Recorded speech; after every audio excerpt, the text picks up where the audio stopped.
आज के इस प्रेस कॉन्फ्रेंस में आप सभी का स्वागत है। जो भी आप सभी प्रिंट मीडिया और इलेक्ट्रॉनिक मीडिया से आए हैं, आप लोगों का आज बुलाने का कारण और वजह यह है कि कई दिनों से ये सवाल उठ रहे थे कि शांतरण नीति जो ट्रांसफ़र पॉलिसी है शिक्षा विभाग की क्या होगी। तो इस पर हम लोगों ने काफ़ी व्यापक विचार विमर्श किया। जो शिक्षकों ने अपने पिटिशन्स दिए,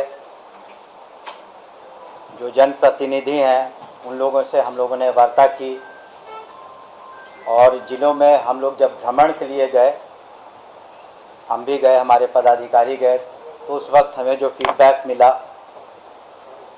तो कुल मिलाकर के हम लोगों ने उसके बाद एक पॉलिसी बनाई और पॉलिसी को यथासंभव हम लोगों ने बहुत ही उदार रखने का काम किया है, ताकि जो भी शिक्षक हैं हमारे, उन्हें कम से कम कठिनाइयों का सामना करना पड़े। और जो भी पॉलिसी बनती है उससे सरकार का मत है, हमारे माननीय मुख्यमंत्री नीतीश कुमार जी का मत है कि इस पॉलिसी में अधिक से अधिक लोग संतुष्ट रहें। और हम समझते हैं कि जो हमारी पॉलिसी बनी है उसमें अधिकांश शिक्षक संतुष्ट रहेंगे, क्योंकि इसमें व्यापक विचार विमर्श हुए हैं। और साथ ही साथ हम लोगों ने शिक्षकों की जो कठिनाइयां हैं उनको भी मद्देनज़र रखते हुए ये नीति बनाई है। और इस नीति में हम लोगों ने ध्यान दिया है कि न सिर्फ जो सक्षमता जिन लोगों ने पास किया 1,87,000 से ज़्यादा, या बीपीएससी के थ्रू जो लोगों ने परीक्षाएं पास की हैं और जो ज्वाइनिंग किया है 2.25 लाख से ज़्यादा, या कुछ और लोग हैं जो पुराने शिक्षक हैं 1995 के कमीशन पर, तो सभी लोग अपना इसमें पिटिशन्स दे सकते हैं। एक समय सीमा हम लोग निर्धारित करेंगे और एजुकेशन डिपार्टमेंट के पोर्टल पर उसको अपलोड करेंगे, और हम लोग उसमें उन लोगों को 10 ऑप्शन देंगे। शिक्षकों को 10 ऑप्शन देंगे, काफ़ी ऑप्शन देंगे। 1 2 3 4 5 6 7 8 9 10 ऑप्शंस रहेंगे उनके पास। और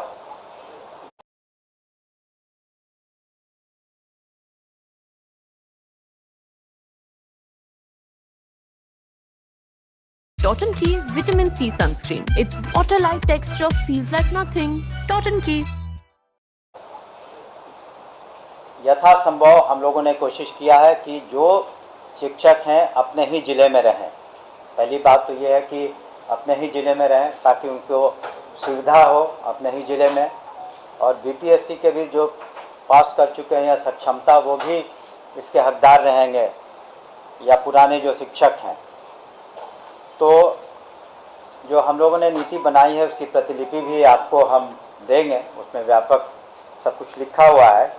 लेकिन हम लोगों ने यह ध्यान रखा है सबसे पहले कि अगर किसी को असाध्य रोग हो या गंभीर बीमारी हो या फिर दिव्यांगता के कारण या फिर मानसिक कोई समस्या हो, तो इन सबों को हम लोग काफ़ी उच्च प्राथमिकता देंगे। उन लोग पर हम लोग विशेष ध्यान देंगे कि उनके बीमारी इत्यादि के कारण उनके इलाज में दिक्कत ना हो और उनको सुविधा हो। ये हमने पहले भी ये बात रखी थी। और उसके अलावे जो वैसी महिलाएं हैं जो विडोज़ हैं या किसी कारणवश सिंगल हैं, तो उन लोगों के बारे में भी हम लोगों ने विशेष ध्यान रखा है। और महिलाओं का जहाँ तक प्रश्न है, गृह पंचायत से हट के पुरुषों को अनुमंडल से उसी ज़िले में बाहर रख करके हम लोगों ने ये नीति बनाई है। और जो एक बार जब पोर्टल पर ये लोग अपना एप्लीकेशन अपलोड कर देंगे तो उसको हम लोग निर्णय लेंगे उस पर, लेकिन इनकी ज्वाइनिंग हम लोग दिसंबर माह में कराएंगे ताकि छुट्टियों के वक्त, ताकि अभी जो पढ़ाई सुचारू रूप से चल रही है किसी तरह से डिसरप्ट नहीं हो, उसमें किसी तरह का व्यवधान उत्पन्न नहीं हो। हम माननीय मुख्यमंत्री नीतीश कुमार जी को भी धन्यवाद देना चाहेंगे कि उनके दिशा निर्देश में ये जो नई नीति हम लोगों ने ट्रांसफ़र की है, उसमें हमने शुरू में ही कहा कि अगर किसी तरह की बात हो जाती है, कुछ विसंगतियाँ, सारे मेहनत और सभी फैक्टर्स को हम लोगों ने लिया है, कोशिश की है, तो अगर कहीं न खुदा न खास्ते अगर कुछ कमी कहीं रह गई तो इसी कारण इसका निराकरण करने के लिए हम लोगों ने पहले जिला स्तर पर डिस्ट्रिक्ट मजिस्ट्रेट के लीडरशिप में एक कमेटी बनाई है कि वहाँ जिला स्तर पर इसका निराकरण हो सके, या फिर डिविजनल कमिश्नर के लेवल पर भी हम लोगों ने कमेटी बनाई है। और विभाग का तो अधिकार रहेगा ही हस्तक्षेप करने का। तो अगर किसी को किसी तरह की परेशानी है या इस ट्रांसफ़र नीति के अधीन भी कुछ विसंगतियाँ रह गई हों तो उसको हम लोग इन कमिटीज़ में एड्रेस करेंगे। तो हर व्यापक पैमाने पर हम लोगों ने विचार विमर्श किया है, सभी के जो विचार हैं उसको हम लोगों ने डिस्कस किया है, हमारे एसीएस साहब से और सभी पदाधिकारियों से हम लोगों ने डिस्कशन किया है और उसके बाद ये नीति लाई है। लेकिन एक बार जब उनकी नियुक्तियां, जो प्रोसेस चल रहा है, खास करके जो नियोजित शिक्षक हैं उनके काउंसलिंग के बाद उन्हें नियुक्ति पत्र भी दिया जाएगा। उसके बाद वो लोग सरकारी सेवक हो जाएंगे, लेकिन उनसे भी हम अपेक्षा करेंगे, विभाग करेगा, सरकार करेगा, माननीय मुख्यमंत्री जी भी करेंगे कि अब आप सरकारी सेवक हो गए हैं तो बिल्कुल डिसिप्लिन के तहत उन्हें रहना होगा।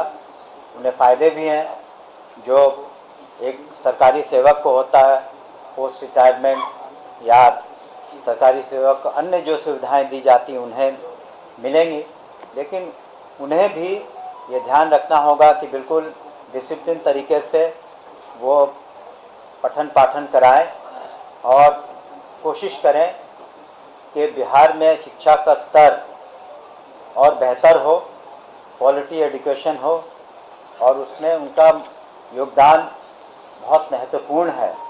इन बातों को हम लोगों ने ध्यान में रखते हुए ये किया कि जबकि माननीय मुख्यमंत्री जी ने, आपने देखा होगा और जानते भी होंगे शायद कि जो कुल बजट है, एनुअल बजट 2,72,000 करोड़ से ज़्यादा, उसका 20% से ज़्यादा यानी 52 करोड़ से ज़्यादा मेन बजट में शिक्षा के लिए रखा गया और बाद में 10,000 करोड़ सप्लीमेंट्री भी लिए गए हैं। तो ताकि हम लोग हर स्तर पर, चाहे पढ़ाई लिखाई हो, मिड डे मील हो, चाहे वो पोशाक हो, साइकिल योजना हो माननीय मुख्यमंत्री जी की, कहीं किसी तरह की कमी नहीं आए और जो प्रोत्साहन राशियाँ दी जा रही हैं, स्टूडेंट्स को क्रेडिट कार्ड दिए जा रहे हैं, कहीं कोई कमी नहीं हो। और उसी कड़ी में हम लोगों ने ये जो ट्रांसफ़र पॉलिसी बनाया है, एक उदार पॉलिसी बनाया है, ताकि अधिकांश शिक्षकों का हित हम लोग उसका ख्याल